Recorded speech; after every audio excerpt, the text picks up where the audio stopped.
Hello everyone. Today we are going to discuss digital modulation technique. In digital modulation, the modulating signal are digital signal and carrier is high frequency sinusoidal. Examples of digital modulations are amplitude shift keying, frequency shift keying and phase shift keying, etc. For a long distance communication, passband data transmission system is used. That is, they are modulated using high frequency carrier signal and then transmitted. During modulation, the amplitude, frequency and phase of the carrier is changed with respect to the instantaneous value of the data stream. That is, ones and zeros in that bit duration. These modulation techniques are known as ASK, FSK and PSK respectively.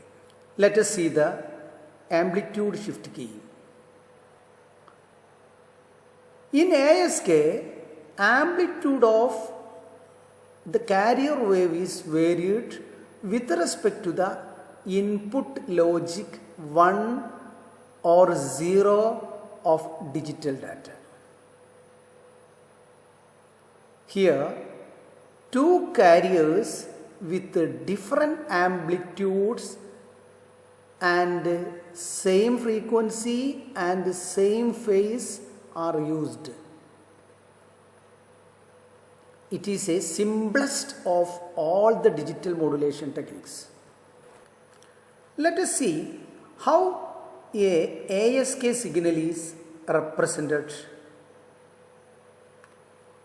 In this figure, each logic 1 is represented by higher amplitude carrier and logic 0 is represented by smaller amplitude carrier signal.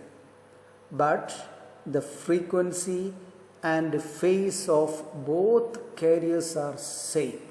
In mathematical form, it is represented as VASK equal A cos 2 pi FCT for binary 1 and A by 2 cos 2 pi FCT for binary 0. ASK is represented in another form VASK equal A cos 2 pi FCT for binary 1 and 0 for binary 0. That means the presence and absence of carrier is represented by ones and zeros. Present means ones and absence means zeros, and it is called OOK, on off keying. Next, we can see how on off keying signal is generated. The figure shows a product modulator or a mixer or a multiplier is used for on off keying generation. The binary bit stream is applied in the non-return to zero coding form, NRZ coding form, with two different voltage levels for 1 and 0 as shown in the figure. To the second input of the mixer or multiplier, a high frequency carrier signal is applied. The output is simply the product of these two signals. it can be seen that for the bit duration, when input 1 is, output is presence of carrier signal, whereas for the bit duration when the input is 0, output is the absence of carrier. Note that input is 1, presence of carrier, and input is 0, absence of carrier. There is no carrier. Let us see the second method of ASK generation. In this type of ASK modulator, a switch is used as shown in the figure, whose switching position is controlled by the value of the input bit stream. It is very similar to a 2:1 multiplexer.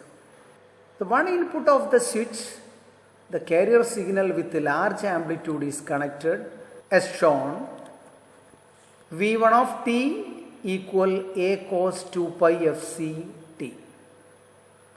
To the second input, another carrier with the same phase and same frequency but different amplitude with respect to the first carrier is connected as shown. V2 of t equal a by 2 cos 2 pi fc t. The switch is made to move between input 1 and 2 based on the input data bit stream by the control terminal. The rate of switching is same as the bit rate. The rate of switching is same as the bit rate. You can see the resultant output of ASK modulated signal as shown in figure. When the input bit is 1, the switch is connected to input 1 and the output during that bit slot larger amplitude carrier. While the input bit is 0, the switch is connected to input 2 and the output during that bit slot in the carrier with the smaller amplitude. The mathematical representation of ASK signal is VASK equal a cos 2 pi fct for 1 and a by 2 cos 2 pi fct for 0. Next, we can see the ASK demodulation technique. There are two types of ASK demodulation methods: asynchronous or non-coherent demodulation technique. The second one is synchronous or coherent demodulation technique. Demodulation means the process of extracting the original informations from the modulated carrier signal. In the non-coherent demodulation, no reference clock or carrier is used for demodulation at the receiver. While in the synchronous method, a reference carrier or the clock signal is required, which is same as the one used for the modulation at the transmitter is used in the receiver. That means the same carrier is used both in the transmitter and receiver.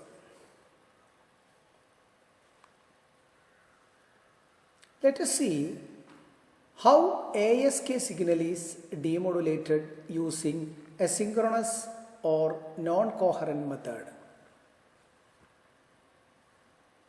Figure shows the ASK signal, which consists of two different amplitudes. In order to demodulate these signals, it is first applied to a simple half-wave rectifier circuit. The rectified output is as shown. It consists positive half of the input signal. To get smoothening of this signal, it is further passed to a low-pass filter to suppress the high frequency components, giving rise to an envelope detected signal as shown in the figure. It can be seen that for higher amplitude rectified signal, the filtered output is a high amplitude constant voltage, and whereas for lower amplitude carrier signal, filtered output is a lower amplitude constant voltage. This combination of a rectifier and low pass filter is also called an envelope detector. As the filtered output consists of only two voltage levels, a simple voltage comparator is used to identify bit 1 and zeros. The reference voltage for a comparator is set between the two voltage levels of the filtered signal. If the output value greater than the reference voltage, then it is detected as bit 1, and if the output voltage is less than the reference voltage at the comparator, it is detected as bit 0. The output of the comparator results the demodulated signal as shown. In this complete demodulation process, nowhere reference clock or carrier signal is used. Next, we can see the coherent demodulation method. It is also called synchronous method. In this figure, the first block is a mixer. To the one input of mixer, ASK modulated wave is applied, whereas the other input of mixer is synchronous carrier is applied. The carrier can either be generated at the receiver or can be extracted from the incoming modulator signal. The output of a mixer is a product of an ASK signal and carrier, which consists of DC components along with the high frequency signal. This output is then fed to a low pass filter to suppress the high frequency components. The output of the low pass filter is a DC components proportional to the bit 1 or 0. This signal is further applied to a comparator for getting the information bits. Thank you.